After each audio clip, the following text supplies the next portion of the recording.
And good afternoon and welcome back to the Word Encounter. Before we get started, I just want to make a statement here. I implore you to get into the Word for yourself. It is critical that you get the nuances and details and have that Word saturate your soul. It doesn't matter how good of a preacher or teacher or whatever somebody else is. You know, the Lord is seeking your heart and He wants you to seek Him. And so it's important because there are some things that will be only applicable to you that may not be coming through somebody else unless you explore the word directly. And so with that, let's get started. And so we're going to start back in, Exodus chapter 9.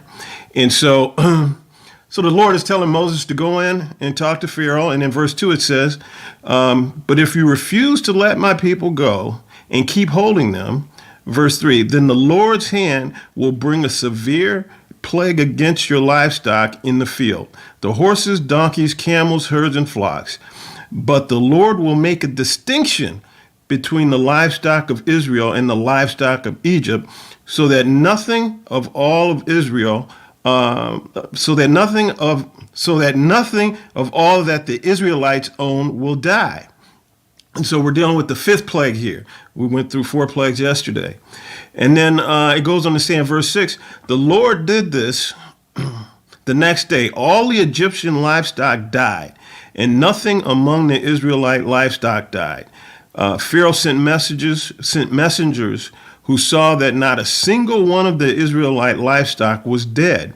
And so we see that the Lord is telling them, is telling Pharaoh, this is what's going to happen. And this is exactly what happened. He sent a plague. It killed all the livestock, and not a single livestock from the Israelites was dead.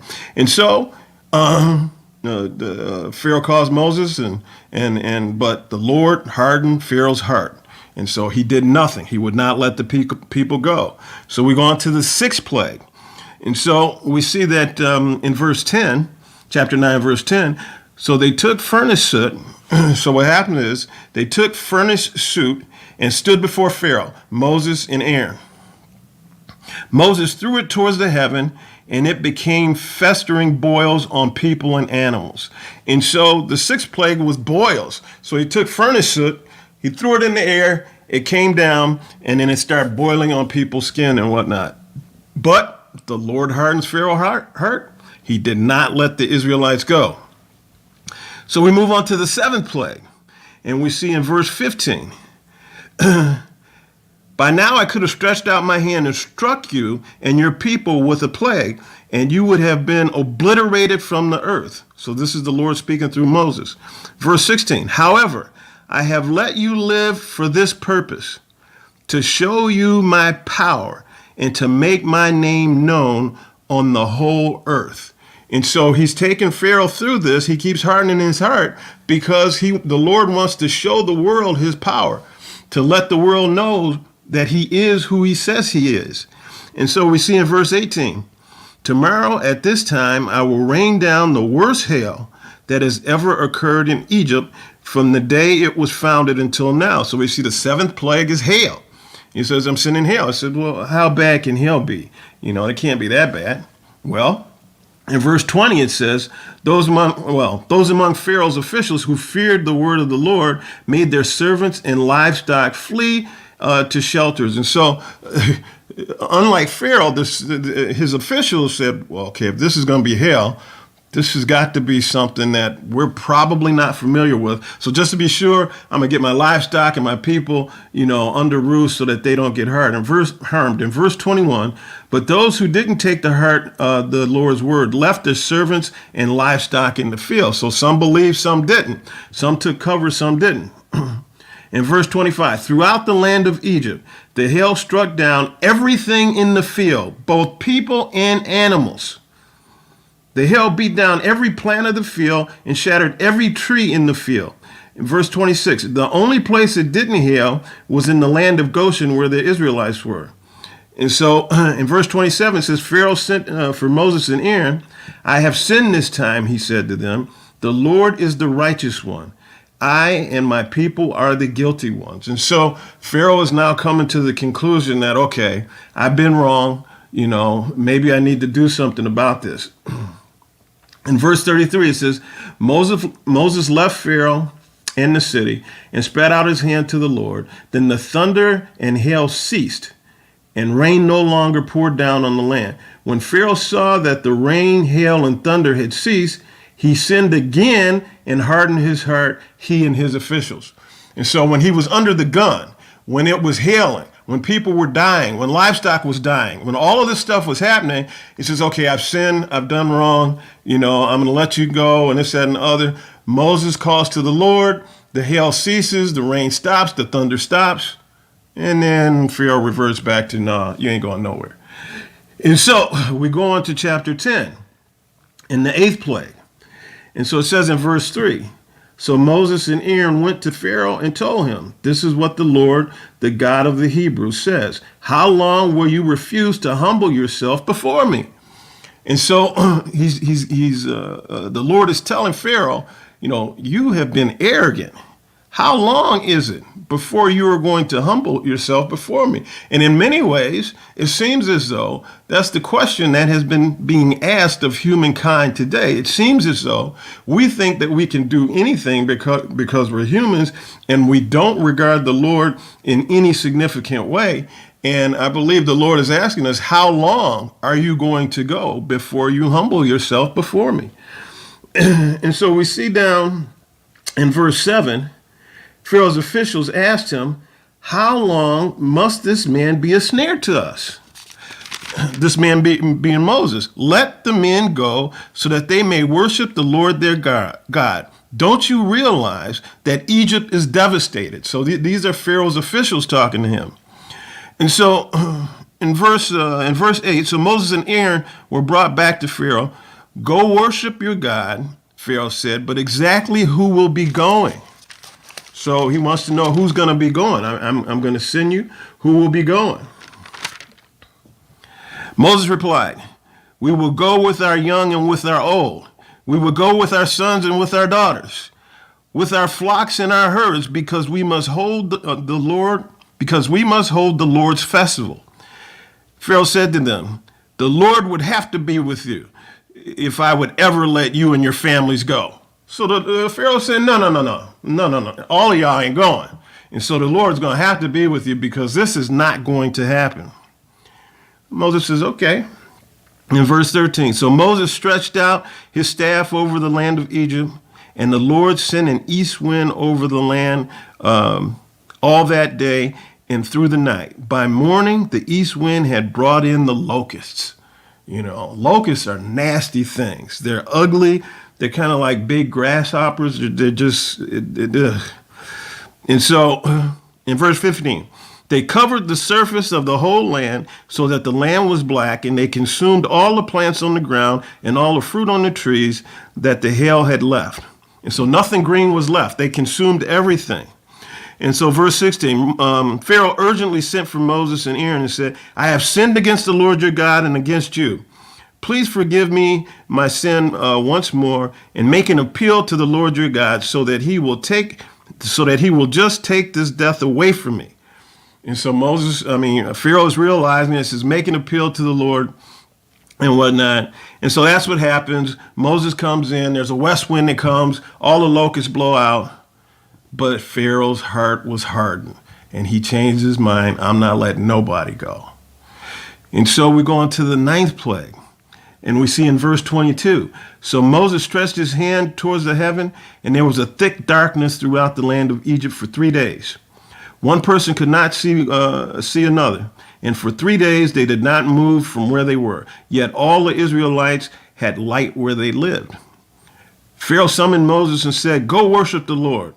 Even your families may go with you.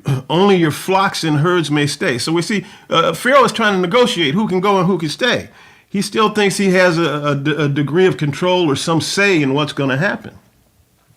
In verse 24, Pharaoh summoned Moses and said, go worship the Lord, even your family and your flocks. Oh, I already said that. May stay behind. Verse 26, even our livestock must go with us. Not a hoof will be left behind, because we will take some of them to worship the Lord our God. And so this is Moses telling them, no. We're going with our livestock too. We're not leaving nothing. We're going. But the Lord hardened Pharaoh's heart, and he was unwilling to let them go. Pharaoh said to him, "Leave me. Make sure you never see my face again, for on the day you see my face, you will die."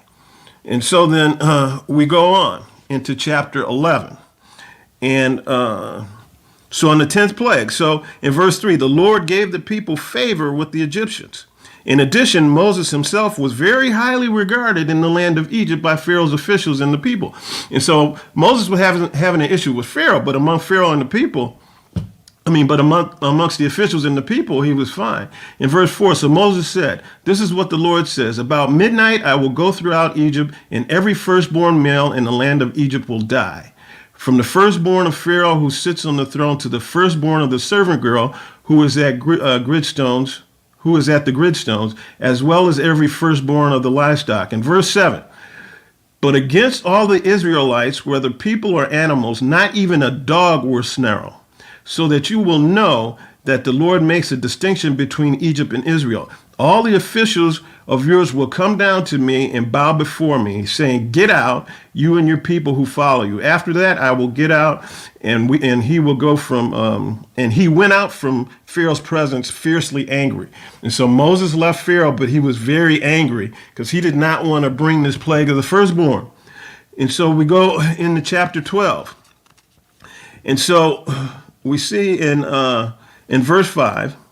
You must have an unblemished male, a year-old male, you may take from either the sheep or the goats. And so this is Moses telling the Israelites how to prepare for this plague. Then the whole assembly of the community of Israel will slaughter the animals at twilight. They must take some of the blood and put it on 2 doorposts and the lintel of houses where they eat them. Verse 8, they are to eat the meal at night. They should eat it roasted over fire along with unleavened bread and bitter herbs. So he's telling them what to do the night of the plague. He's giving them a recipe, instructions, what to do. We see in verse 11, here's how you must eat it. You must dress for travel, your sandals on your feet and your staff in your hand. You are to eat it in a hurry. It is the Lord's Passover. I will pass through the land of Egypt on that night and strike every firstborn male in the land of Egypt, both people and animals. I am the Lord. I will execute judgments against all the gods of Egypt. Verse 13, the blood on the houses where you are staying will be a distinguishing mark for you.